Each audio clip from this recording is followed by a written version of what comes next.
դուք ձեր խոսքում նշեցիք, որ Հայաստանը այսուհետ այլ ընտրանքներ շատ է ունենալու, ես խնդրում եմ դուք ասեք, օրինակ, ելակ արտադրող եւ ծաղիկ արտադրող մեր քաղաքացիներին, տնտեսվարողներին, դուք ինչ այլ ընտրանք եք առաջարկում, մարդիկ գնացել են, թույլ չեն տվել ապրանքը տանել, հիմա ինչ անեն, թափում էին ծաղիկը, այլ ընտրանքը որն է, այդ տնտեսվարողներին դուք ինչ եք առաջարկում։ Եվ տեսեք, դուք նշում եք, որ մենք մնում ենք ԵԱՏՄ-ում եւ դրա ֆոնին Հայաստանը վերջի շրջանում շատ զուզ առանց սրելու, առանց կոշտ հայտարարությունների արձագանքում է Ռուսաստանից եկող ամենօրյա կոշտ հայտարարություններին։ Հնարավոր է, որ դուք երեք հանրահավաքում Աբովյանում հայտարարեցիք, որ մնում եք ԵԱՏՄ-ում, դա ռուսական ճնշումների հետևանքեր, այսինքն ճնշել են Հայաստանին, Հայաստանը հասկացել է, որ խնդիրներ է լինելու, դրա համար հստակ երեք առաջի դեմքի մակարդակով հայտարարվեց այդ մասին։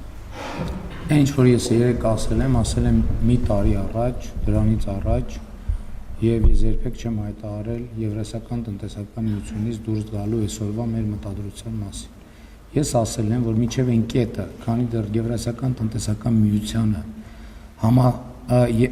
անդամ լինելը եւ Եվրամիությանը անդամագրվելու գործընթաց սկսելու մասին օրենքի նախագծի process-ները համատեղելի են,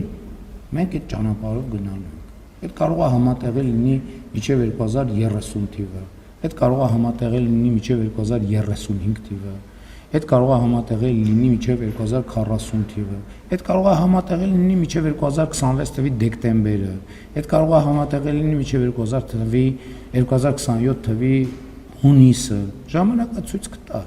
Ես էլ եմ ասում, դա մեր ինքնիշխան որոշումն է, մենք մեր ինքնիշխան որոշումները կկայացնենք։ Այսինքն մեր պլանում ոչ մի բան չի փոխվել։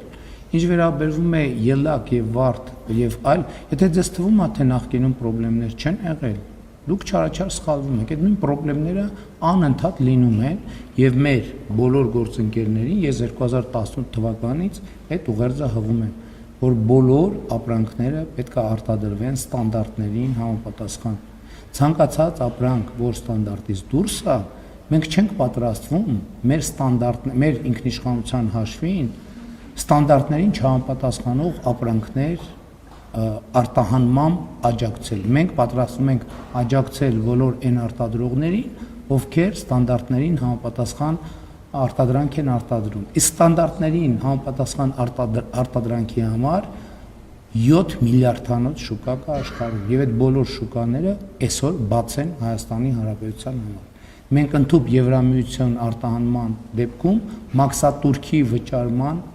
աջակցության ծրագիր ենք ստեղծել եւ այլն եւ այդպես շարունակ։ Այսինքն ստանդարտին համապատասխանող ապրանքի արտահանման որևէ խնդիր գոյություն չունի եւ մենք ինչպես նախկինում այսօր էլ շարունակելու ենք, որ մեր բոլոր ապրանքները, արտադրանքները լինեն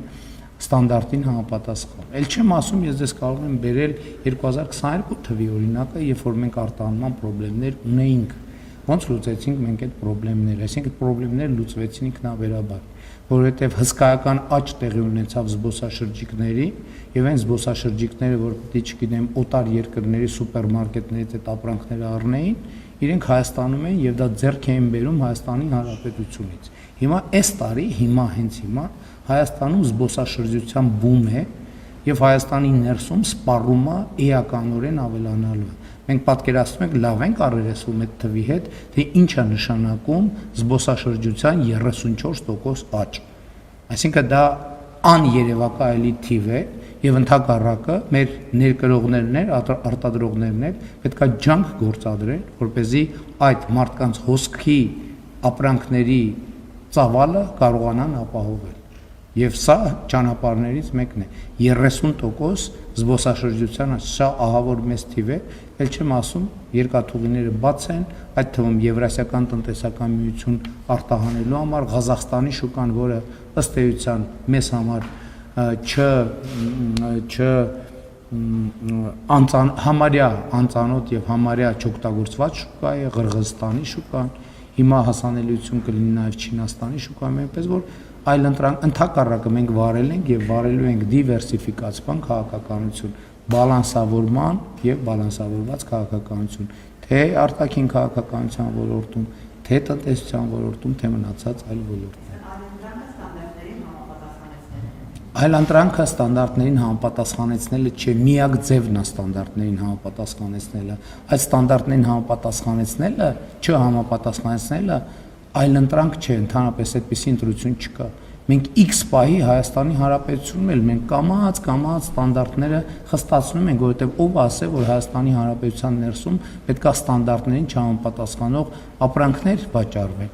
Մենք այս ընթացքում 100 միլիարդավոր դրամների աջակցություն ենք ցուցաբերում տնտեսությանը արդիականացման համար։ Այդ լիզինգի ծրագիրը, որ ասում ենք, հարյուրավոր միլիարդներ պետական բյուջեից գումարներ ենք դնում, որ արտադրությունները համապատասխանեն ստանդարտին։ Այսօր Հայաստանում չկա մի գործարան, որ դուք մտնեք եւ պետական բյուջեի ֆինանսավորմամբ իրանք նորագույն տեխնիկա, հոսքագծեր ձեռք բերած չլինեն։ Հավանիչ տեսանյութը եւ բաժանորդագրվիչ նորությունները բաց չթողնելու համար։